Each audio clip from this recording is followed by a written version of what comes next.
Costco, the wholesale retail club that gives its customers big markdowns on bulk purchases, is arguably more famous for its other penny-pinching strategy. The $1.50 hot dog and soda combo sold in every Costco food court. And while everything else in this world has grown more expensive, that $1.50 price tag has remained unchanged for nearly 40 years. Why would a company intentionally lose money on its most popular item? Well, today we're taking a look at how much money Costco loses on its hot dogs. But before we get started, be sure to subscribe to the Weird History Foods channel. After that, please leave a comment and let us know what other flagship foods you would like to hear about. Okay, it's time to be frank about the Costco wiener. There are a few things in this life you count on to remain unchanged year after year, decade after decade. Death and taxes, an onslaught of Mariah Carey music around Christmas time, and the $1.50 price tag on the Costco hot dog and soda combo. But hey, it's not nothing. In fact, these days, getting a full meal at the same dirt cheap price it was selling for almost 40 years ago is really nothing short of a miracle. How do they do it? The old-fashioned way, with death threats. And we're only kind of kidding. According to a presentation by former Costco president and CEO W. Craig Jelinek, the one time he suggested raising the price of the hot dogs because they were losing money on them, Costco co-founder Jim Sinegal told him, "If you raise the price of the effing hot dog, I will kill you." He's passionate about value. You'd expect that from the co-founder of a wholesale club. See, it turns out after they saw what a success the hot dogs were, Costco's co-founders made a pledge to never change the price. We're very happy with our $1.50 hot dog, and we have no plans to change it. And they apparently took that pledge very seriously. Given that the price remains unchanged to this very day, we're guessing that's the last time Jelinek ever brought it up. If we told you that Costco was founded by Larry Cost, you'd probably think we were joking. But Price Club was founded by Saul Price back in 1976, and that's no joke.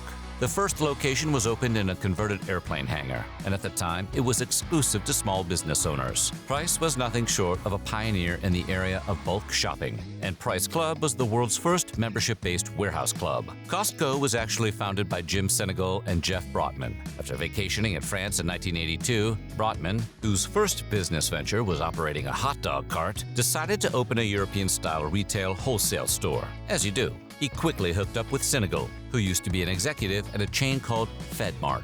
It sounds like the most boring store in the mall, but it was actually a chain of discount department stores restricted to employees of the federal government. And it was founded by, drumroll please, Saul Price. Years later, Sinegal and Brotman would even casually admit that they were basically just trying to copy Price Club when they started Costco. Of course, Sinegal and Brotman weren't the only ones paying attention to the emerging wholesale club business model. Over the next few years, Kmart would open their Pace warehouse chain.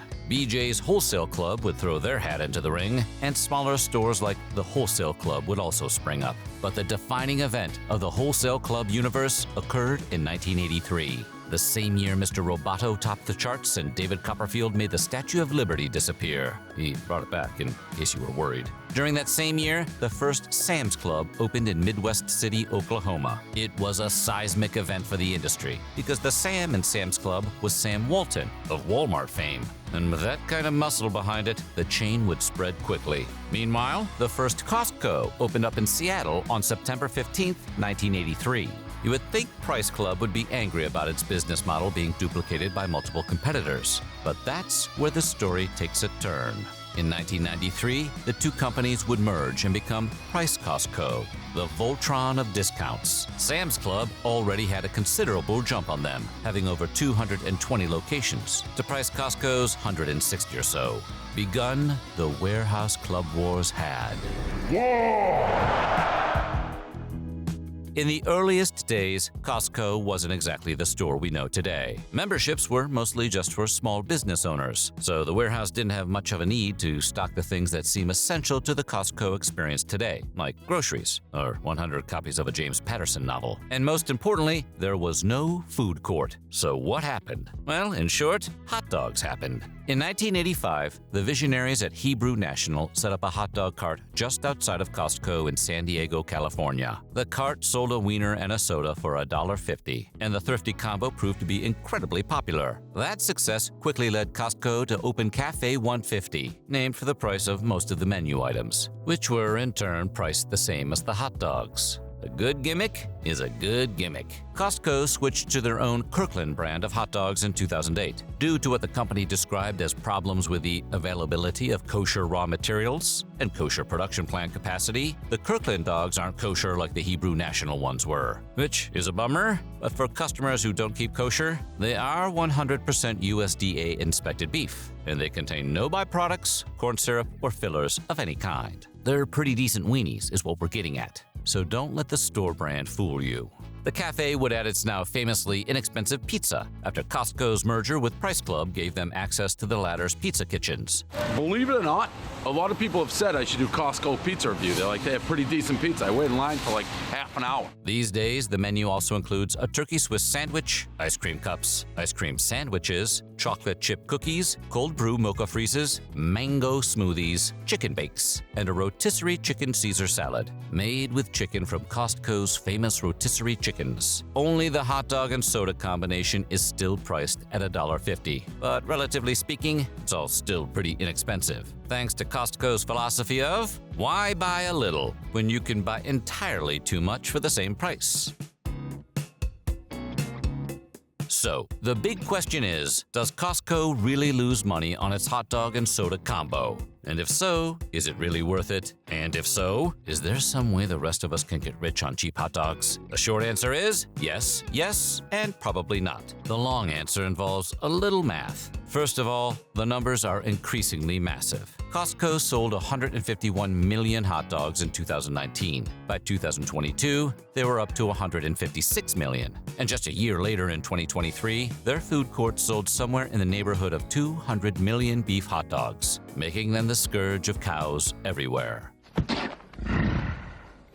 Just so you understand how impressive that is, all of the ballparks in Major League Baseball combined were expected to sell about 19 million hot dogs in the entirety of 2022. So Costco sells more hot dogs than baseball several times over. It's not even a competition. At $1.50 a combo, that's $300 million worth of Franks and sodas in 2023 alone. It sounds like a lot at first, but the cost of the hot dog bun and condiments to Costco has been estimated to float between 45 and 80 cents, depending on the price of ingredients. Then you have to account for the cost of the 20-ounce cup and the bottomless refills of the soda itself, not to mention all the other costs of doing business. So when it comes to the hot dog combo, Costco is definitely losing money. In fact, according to the Bureau of Labor Statistics CPI inflation calculator, Costco dogs should cost roughly $4.13 by now. By that estimation, Costco is losing $2.63 a dog. Part of the reason they can charge so little is that Costco was able to save a fortune by switching to their own brand of Franks. They saved so much, in fact, it justified building hot dog factories in both Los Angeles and Chicago. They also switched from Coca-Cola to Pepsi when the former started charging too much for their soft drinks. And of course, Costco makes much better profit margins on a lot of the other products available at the food court, which are occasionally repriced to keep up with increasing costs. The chicken bake, for example, shot up $1 in price as recently as 2022, and a 20-ounce soda got 10 cents more expensive the same year. But the truth of the matter is, Costco doesn't really care about making money on the hot dogs. And rather than some kind of oversight, it's actually a calculated strategy. Calculated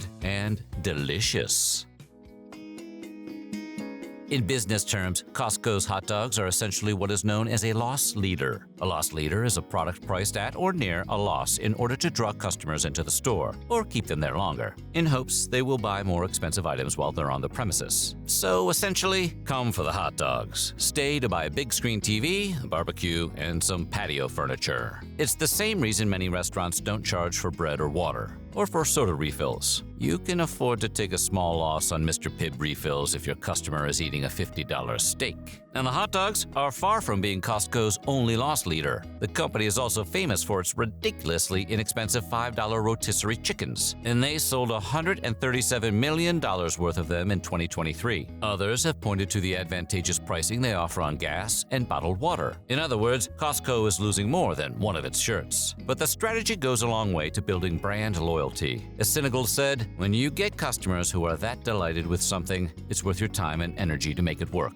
Paying $1.50 for lunch on your way out of Costco leaves a shopper feeling like they got a steal. And that feeling keeps customers coming back. And as a recent viral news story about an Ohio resident who ate nothing but Costco hot dogs for a week demonstrated, the rising prices of food have made the combo even more appealing. Ultimately, Costco is pricing the hot dogs based on their value to the company, rather than what the market will bear. It might sound counterintuitive, but the strategy has been such a winner that in 2022, the once high and mighty Sam's Club, clearly threatened by the Costco hot dog's massive success, started offering a similar combo meal at a similar price. There doesn't seem to be any immediate plans to change the pricing on the Costco hot dogs, and if they tried it, we'd expect their customers to storm the stores with pitchforks and torches, led by co-founder Jim Senegal. He of the "if you change the price, I'll kill you" fame. On the other hand, neither Jelinek nor Senegal are still at the company to protect the tradition. So despite its longevity and current CFO Richard Galante's commitment to keeping the hot dog fires burning, there's no guarantee the price won't change someday.